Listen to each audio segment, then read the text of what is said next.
Salut communauté de coups critiques, ici Kim, et aujourd'hui on plonge dans un sujet parfois un peu déroutant, oui, de Donjons Dragons, la cosmologie. Donc, si vous avez besoin d'un rappel sur les bases, cliquez sur la fiche en haut de ma tête, ici, de ce côté-là, pour voir notre vidéo d'introduction sur le sujet. Donc, on a déjà parlé aussi du plan matériel et de ses échos, donc le Feywild et le Shadowfell, qui se trouvent eux aussi en haut, mais cette fois-ci, on quitte la familiarité de notre bon vieux monde pour explorer les plans en fait intérieurs, là où tout devient beaucoup plus étrange. Donc les plans intérieurs entourent le plan matériel et ses échos. Ils fournissent la matière première de la création des mondes, les éléments purs. Donc imaginez 4 plans élémentaires, l'air, la terre, le feu et l'eau, formant un vaste anneau autour du plan matériel. Entre eux, il y a des zones intermédiaires appelées des plans para-élémentaires qui se forment aux frontières de chacun, fusionnant les éléments et créant des environnements tout aussi fascinants que dangereux. Donc, les royaumes illustrent l'essence physique et la nature élémentaire de l'air, de la terre, du feu et de l'eau. La substance entière du plan élémentaire du feu, par exemple, est imprégnée de la nature fondamentale du feu. L'énergie, la passion, la transformation, la destruction. Même les objets en laiton massif ou en basalte, par exemple, semblent danser avec la flamme dans une manifestation de la vitalité de la domination du feu. Le plan de l'air, lui, c'est un espace vaste et fluide, où les créatures volantes règnent et où les courants aériens définissent l'environnement. Ce plan est constitué de plusieurs couches, souvent remplies de tempêtes éternelles et d'îles flottantes recouvertes d'une végétation luxuriante. Des particules de terre, je devrais dire, servent de refuge aux djinns et autres natifs du plan.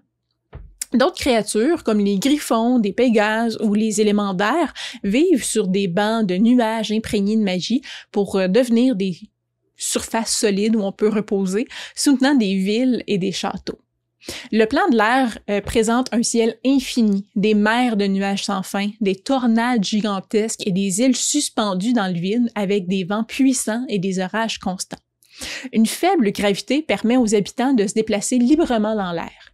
Les vents peuvent être d'une puissance extrême, rendant les déplacements difficiles. Les nuages à la dérive peuvent obscurcir la visibilité dans n'importe quelle direction du plan et les tempêtes sont fréquentes, allant de violents orages à de violentes tornades ou de puissants ouragans. L'air est doux, sauf près des plans para-élémentaires à chaque extrémité du plan où la température est plus extrême. La pluie et la neige ne tombent que dans la partie du plan plus proche du plan paraélémentaire de la glace. Ici et là se trouvent des royaumes cachés accessibles uniquement en suivant une séquence particulière de vents soufflants. Le légendaire Aka est un de ces royaumes, un domaine brillant de flèches argentées et de jardins verdoyants au sommet d'une motte de terre fertile. Les ducs du vent d'Aka sont dévoués à la loi et au bien et ils maintiennent une surveillance vigilante contre les déprédations, du mal élémentaire. Ils sont servis par les Aarakocra. Une grande partie du plan de l'air est un réseau complexe de courants d'air et de vents appelés les vents du labyrinthe. Ceux-ci sont des brises fortes aux tempêtes hurlantes qui peuvent déchirer une créature en morceaux. Même les créatures volantes les plus habiles doivent naviguer avec précaution dans ces courants-là, en volant avec les vents et non contre eux. Situé près du plan paraélémentaire de glace, le Mistral Reach est une région de vents glaciaux et des tempêtes de neige violentes. Donc, les mottes de terre dans ce rayon-là sont couvertes de neige et de glace. Le détroit de Sirocco est la région du plan le plus proche du plan paraélémentaire de cendres, où les vents chauds et secs parcourent les mottes de terre en morceaux de roches stériles. La nature essentielle de l'air, c'est le mouvement, l'animation, l'inspiration. L'air, c'est le souffle de la vie, des vents et du changement, de la brise fraîche qui dissipe le brouillard de l'ignorance et de l'étouffement des vieilles idées. Lorsqu'il est tourné vers des idéaux pervers par les adeptes du mal élémentaire, l'air élémentaire représente un pouvoir destructeur tourné à des fins vengeresses. Les adeptes de l'air maléfique brandissent des tempêtes hurlantes pour exprimer avec force leur liberté personnelle ou revendiquer des choses qu'ils estiment avoir été injustement refusées, qu'on leur a injustement refusées. Un soleil ardent se tient au zénith d'un ciel doré au-dessus du plan du feu, croissant et décroissant, oui, selon un cycle de 24 heures. Il varie du blanc chaud à midi au rouge foncé à minuit, de sorte que les heures les plus sombres du plan affichent un crépuscule rouge foncé. À midi, la lumière est intense. Le plan du feu est une vaste étendue de flammes, de magma en fusion, de volcans en constante éruption. Les terres y sont impraticables pour les mortels, sauf à travers une protection magique. On y voit des rivières de lave, des montagnes en fusion, des océans de feu, des champs de cendres. On y retrouve des Ifrites, ces génies de feu issus de ce plan-là. On a aussi des salamandres, des élémentaires de feu et des créatures adaptées à la chaleur extrême. Le climat du plan est marqué par des vents violents et d'épaisses cendres. Bien que l'air soit respirable, les créatures non indigènes du plan doivent se couvrir la bouche et les yeux pour éviter les cendres urticantes.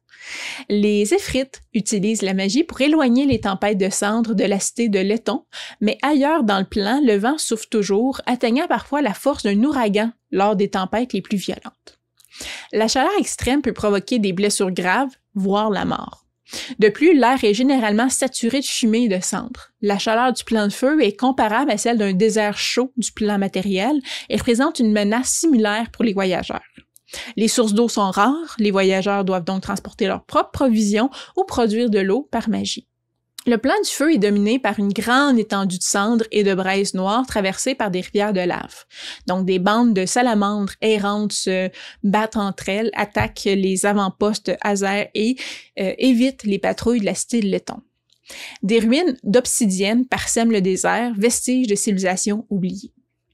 Le lieu le plus connu des plans intérieurs est peut-être la cité de Letton, qui se dresse sur une des rives de la mer de feu.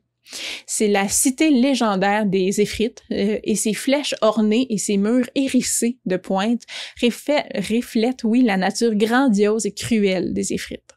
Donc, fidèle à la nature du plan de feu, tout dans la ville semble vivant et dansant avec des flammes vivantes, reflétant l'énergie vibrante du lieu.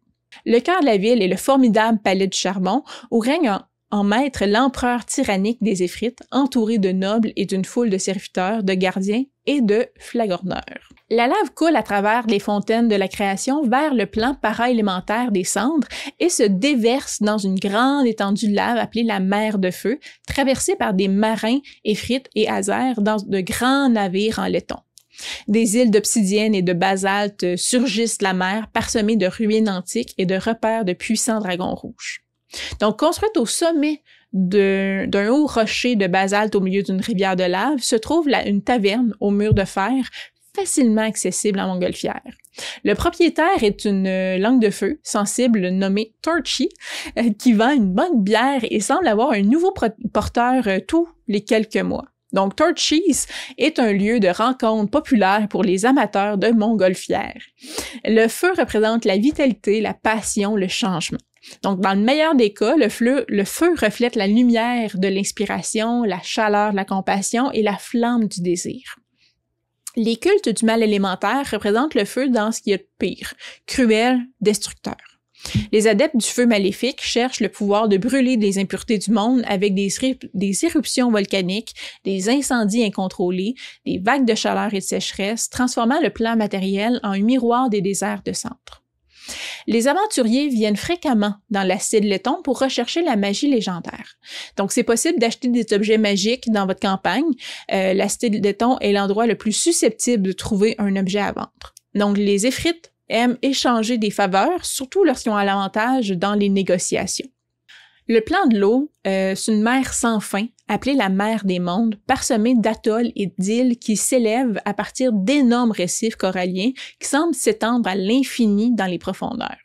Donc, un soleil chaud traverse le ciel du plan de l'eau, semblant se lever et se coucher dans l'eau à l'horizon. Plusieurs fois par jour, le ciel se couvre et libère un déluge de pluie, souvent accompagné de spectaculaires éclairs, avant de s'éclaircir à nouveau.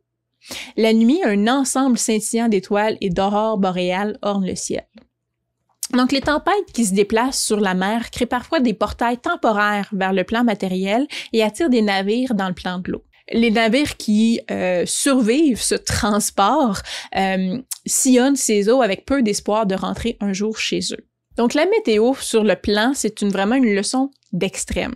Si la mer est pas parfaitement calme, elle est battue par des tempêtes incroyables. Donc, dans de rares occasions aussi, il va y avoir un tremblement dans le firmament qui envoie de vagues, dans le fond, des vagues presque astrales, balayer le plan, submergeant les îles entières et poussant les navires vers les récifs. Donc, toute terre qui s'élève au-delà de la surface de la mer est âprement disputée par des quelques êtres vivants qui respirent l'air sur ce plan.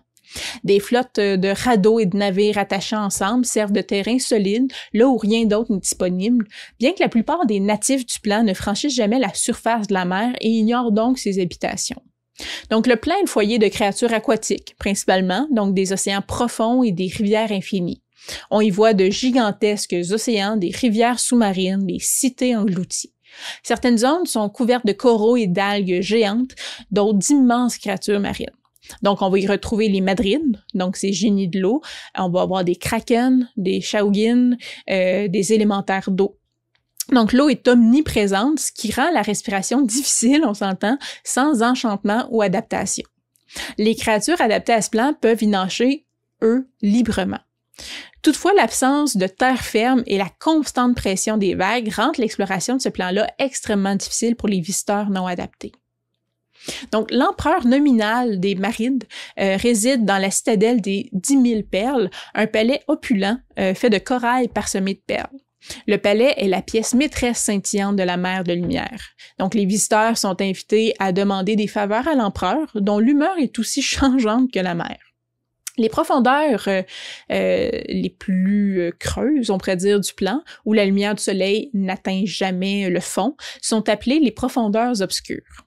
D'horribles créatures y vivent et le froid absolu et la pression écrasante signifient une fin rapide pour les créatures habituées à la surface ou à la mer de lumière, où la lumière se rend. Donc les krakens ou d'autres puissants léviathans revendiquent ce royaume. Une des rares îles du plan est l'île de la Terreur, qui est reliée au plan matériel au moyen d'une tempête qui balaie régulièrement l'île. Des navires de différents mondes du plan matériel finissent par faire naufrage sur les rochers et les récifs autour de l'île, et les colonies à travers l'île sont peuplées par des descendants de marins qui n'ont jamais trouvé le moyen de rentrer chez eux. Théoriquement, les voyageurs qui comprennent le fonctionnement de la tempête pourraient l'utiliser pour voyager vers un autre monde, un autre plan matériel souhaité. Donc, la mer de glace borde le plan paraélémentaire de glace. Donc, les eaux glaciales sont encombrées d'icebergs et de glace en plaques, habitées par des créatures aimant le froid venues du plan de la glace. Donc, ces icebergs à la dérive peuvent transporter des créatures plus loin dans le plan de l'eau et menacer les navires et les îles des mers les plus chaudes. La vie prospère dans les eaux ensoleillées de la mer de lumière, située dans les parties supérieures de la mer des mondes. Donc, les peuples aquatiques construisent des châteaux et des forteresses dans les récifs coralliens de cette région. La région du plan de l'eau la plus proche du plan paraélémentaire de l'Ouse, donc de la boue, est appelée les Silt Flats. Donc, l'eau est épaisse de terre et de boue, ça se transforme en sol boueux avant de céder la place au grand marais qu'est le plan paraélémentaire de la boue. Donc, la nature de l'eau est de couler, non pas comme le vent en rafale ou la flamme bondissante, mais en douceur de manière régulière. Donc, c'est le rythme de la marée, le nectar de la vie, les larmes amères du deuil et le baume de la sympathie de la guérison. Avec le temps, elle peut tout éroder sur son passage.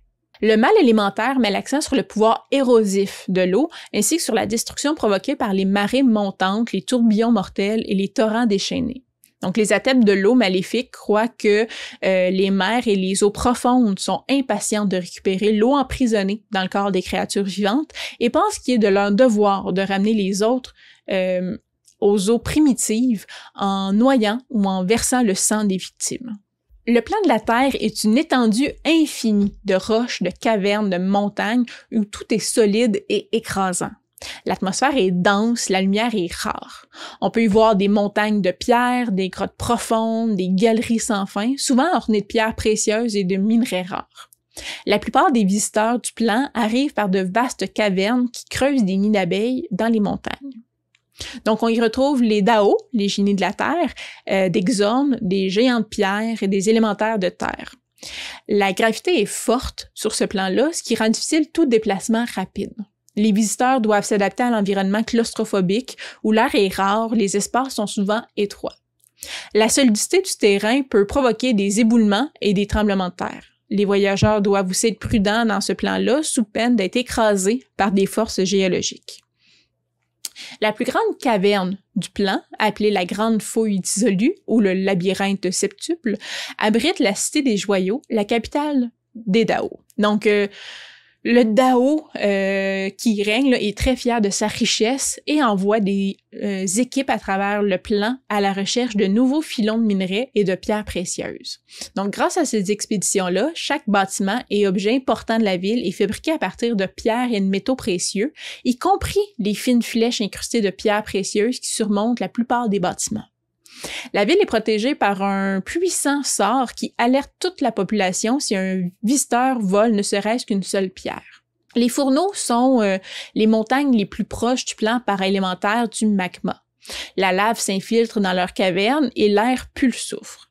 Donc les Dao y ont de grandes forges et des fourneaux de fusion pour traiter les minerais et façonner des métaux précieux. Des collines de boue jouxtent le plan paraélémentaire marécageux de la base. Donc, les glissements de terrain érodent les pentes et les collines, envoyant des cascades de terre et de pierres dans les marais sans fond. Le plan de la Terre régénère constamment la Terre, poussant de nouvelles collines tandis que les anciennes s'érodent jusqu'à ne plus rien faire. La Terre symbolise la stabilité, la rigidité, la ferme résolution et la tradition. La position du plan en face du plan de l'air dans l'anneau des plans élémentaires reflète son opposition à presque tout ce que l'air représente. Le mal élémentaire considère plutôt la Terre comme une force de destruction implacable, parfaitement prête à écraser les institutions vénérables et les traditions respectées dans son avancée. Les adeptes de la Terre maléfique aspirent au pouvoir de détruire les œuvres de la civilisation avec des glissements de terrain, des gouffres ou des puissants tremblements de terre et croient que la Terre a soif du sang de ceux qui ne la vénèrent pas correctement. Donc, comme j'ai dit, les régions où les plans élémentaires entrent en collision et où leurs substances, dans le fond, élémentaires se chevauchent sont appelés les plans para-élémentaires. Donc, sur le plan des cendres, également appelé la grande conflagration ou le plan de la fumée, les vents hurlants du plan de l'air se mélangent aux tempêtes de cendres et à la lave de la mer de feu. Donc, ils apparaissent comme un nuage de brouillard nauséabond qui devient peu à peu plus agréable à mesure qu'on s'approche du plan de l'air ou plus chaud et plus lumineux à mesure qu'on se déplace vers le plan du feu. Les particules de fumée rendent la respiration difficile au point d'asphyxier les voyageurs, de sorte qu'ils doivent être préparés. Sinon, la mort n'est retardée que tant qu'ils peuvent retenir leur souffle. Donc, les poches d'air sont un soulagement bienvenu lorsqu'on en rend compte. Les poches de feu, elles, ressemblent à des boules de feu flottant librement. Donc, ce plan, c'est vraiment une tempête sans fin de flammes, de fumée, de cendres. L'épaisse cendre obscurcit la vue au-delà de quelques dizaines de mètres. Les vents violents rendent les déplacements difficiles. Ici et là, les cendres s'agglutinent dans les royaumes flottants où les hors-la-loi et les fugitifs s'abritent. Le plan de la glace, pour sa part, également appelé Frostfell, forme la frontière entre le plan de l'air et le plan de l'eau. Donc, ce plan, c'est un glacier apparemment sans fin, balayé par des blizzards constants et déchaînés. Des cavernes gelées serpentent à travers le plan de glace, abritant des yétis, des Remorhaze, des dragons blancs et d'autres créatures du froid. Donc, des icebergs dispersés marquent la frontière avec l'eau, devenant finalement de la glace solide brisée par des fissures et des cavernes jusqu'à finalement s'avancer vers le plan de l'air sous forme de falaises de glace. Les voyageurs insuffisamment protégés se retrouveront bientôt préservés pour toujours dans de la glace pure. Donc, les poches d'eau prennent la forme de lacs souterrains, tandis que les poches d'air forment des cavernes de glace de toute forme ou de toute taille. Cryonax, le prince des créatures maléfiques, utilisant le froid, a construit son immense château de glace, de cristal et de roche et de verre sur le plan qu'il a nommé le domaine ciselé. Donc, les habitants du plan se livrent à une bataille sans fin pour prouver leur force et assurer leur survie. Les monstres et le froid glacial du Frostfell en font un endroit dangereux à parcourir. La plupart des voyageurs planaires restent dans les airs, bravant les vents puissants et la neige pour éviter de poser le pied sur le grand glacier. La frontière entre le plan de la Terre et le plan du feu est une grande chaîne de montagnes volcaniques. Le plan du magma, également appelé les fontaines de la création, abrite des Aesir, des géants de feu et des dragons rouges, ainsi que des créatures des plans voisins. Donc la lave coule sur les pentes de ces montagnes en mer de lave en fusion qui s'amincit et devient gazeuse vers le plan du feu et s'épaissit jusqu'à devenir la roche solide vers le plan de la Terre. Donc les poches de feu, c'est des bulles de feu élémentaires et les poches d'air sont des piliers de granit ou de grosses pierres grossièrement taillées flottant dans le magma. Chilimba, premier général du chaudron, maître de tous les Miphites, revendiquerait, la domination de l'ensemble du plan depuis sa forteresse Caldera. La région frontalière entre le plan de l'eau et le plan de la terre est un horrible marais où des arbres noueux, des vignes épaisses et urticantes poussent dans la boue et la vase dense. Donc ici et là, sur le plan de la vase, également appelé le marais de l'oubli, les lacs et les étangs stagnants abritent des fourrés de mauvaises herbes et des essaims monstrueux de moustiques. Près de la Terre, les rochers de la Terre prennent une humidité moite. Au fur et à mesure que vous vous approchez de l'eau, la densité diminue jusqu'à devenir semblable à celle des sables mouvants, puis s'amincit jusqu'à devenir un limon boueux. Donc les poches d'eau forment des bulles irrégulières dans la boue et les poches de terre sont des pépites solides suspendues dans la vase. La vase était l'emplacement du royaume de Gonador, le seigneur de Slime. Donc, les quelques habitations ici se composent de structures en bois suspendues au-dessus de la boue sur des plateformes entre les arbres. Les visiteurs du plan ont parfois essayé de surélever des maisons sur des poteaux plantés dans la boue, mais comme aucune terre solide ne sous-tend la boue, les structures là, sur pilotis finissent dans le marais de l'oubli. On dit que tout objet jeté dans le marais de l'oubli ne peut être retrouvé avant au moins un siècle. De temps en temps, une âme désespérée jette un artefact de pouvoir dans cet endroit-là, le tenant à l'écart du reste du multivers pendant un certain temps. Donc la promesse d'une magie puissante incite les aventuriers à braver les insectes monstrueux et les sorcières du marais pour retrouver ces 10 objets. Donc les plans para-élémentaires sont des environnements extrêmes, mais fondamentalement similaires aux endroits trouvés sur le plan matériel, l'endroit où les 4 éléments se mélangent librement. Donc, au niveau symbolique, les plans para-élémentaires représentent l'interaction et parfois le contraste entre les forces et les idéaux incarnés par leurs éléments constructifs.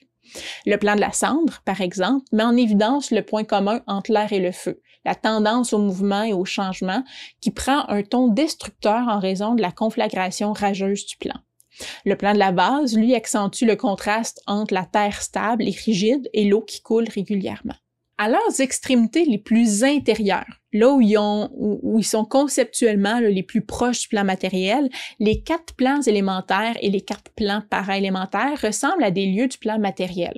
Les 4 éléments se mélangent comme ils font sur le plan matériel, formant la terre, la mer, le ciel. Mais l'élément dominant influence fortement l'environnement, altérant les qualités fondamentales des lieux. Donc, les habitants de cet anneau intérieur comprennent les Aarakocra, des Aesir, les tortues-dragons, des gargouilles, des génies, des hommes-lézards, des Miphites, des salamandres, des Xorns. Donc, certains sont originaires du plan matériel et tous peuvent s'y rendre s'ils ont accès à la majorité et y survivent. Donc, à mesure que les plans élémentaires s'étendent plus loin du plan matériel, donc on s'éloigne dans l'anneau, ils deviennent de plus en plus instables et hostiles. Dans les régions extérieures, les éléments existent dans leur forme la plus pure, donc de grandes étendues de terre solide, de feu ardent, d'eau cristalline et d'air pur. Donc toute substance étrangère est extrêmement rare. On trouve peu d'air dans les confins du plan de la Terre et la Terre est presque aussi impossible à trouver dans les confins du plan du feu. Donc les zones sont beaucoup moins hospitalières pour les voyageurs du plan matériel que les régions frontalières. Ces régions sont peu connues. Donc, celui qui mentionne le plan du feu, par exemple, fait généralement référence à la région frontalière qui ressemble un peu plus à notre monde matériel. Les régions extérieures, donc, sont les domaines des créatures formées d'éléments purs, notamment les élémentaires d'air, de terre, de feu et d'eau. Sont également des domaines des princes élémentaires du mal, les êtres primordiaux de pure fureur élémentaire. Aux extrémités des plans élémentaires, les éléments purs se dissolvent et se mélangent dans un tumulte sans fin d'énergie conflictuelle et de substances en collision appelé le chaos élémentaire. Donc, on peut également y trouver des élémentaires, mais ils restent généralement pas longtemps, préférant le confort de leur plan d'origine. Donc, mer tumultueuse de terrains changeants et d'éléments en conflit, avec une stabilité seulement maintenue dans les endroits isolés, le chaos élémentaire est gouverné, du moins en théorie, si c'est pas en pratique, là, par des primordiaux. Le chaos élémentaire est l'égal et l'opposé de son pendant divin, la mer astrale, tout comme les primordiaux sont les opposés des dieux et les démons ceux des diables. Donc, malgré son paysage chaotique et dangereux, la majorité des zones du chaos élémentaire sont relativement faciles à traverser, ou du moins autant que dans la plupart des autres plans. Donc, les plans élémentaires offrent plusieurs possibilités de jeu. Ce sont des lieux d'aventure très différents. On peut y faire des quêtes pour récupérer des artefacts élémentaires, on peut négocier avec des génies. Il offre aussi des défis uniques par le fait même de survivre dans ces environnements hostiles-là.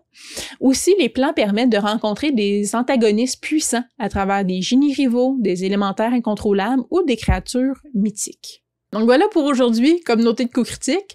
Je suis curieuse de savoir si vous avez déjà visité ou fait visiter les plans élémentaires dans vos parties. Est-ce que vous utilisiez les plans para-élémentaires qui sont déjà un peu moins connus?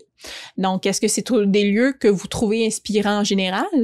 Est-ce que vous aimeriez mieux connaître ou mieux intégrer certains de ces lieux-là? Donc, n'hésitez pas à commenter, à dire ce que vous avez fait, vous, de votre côté. Je suis toujours intéressée à discuter avec vous. Mais sinon, si vous avez aimé la vidéo, n'hésitez pas à cliquer sur le petit pouce en l'air, abonnez-vous à la chaîne et on se dit à la prochaine. Bye!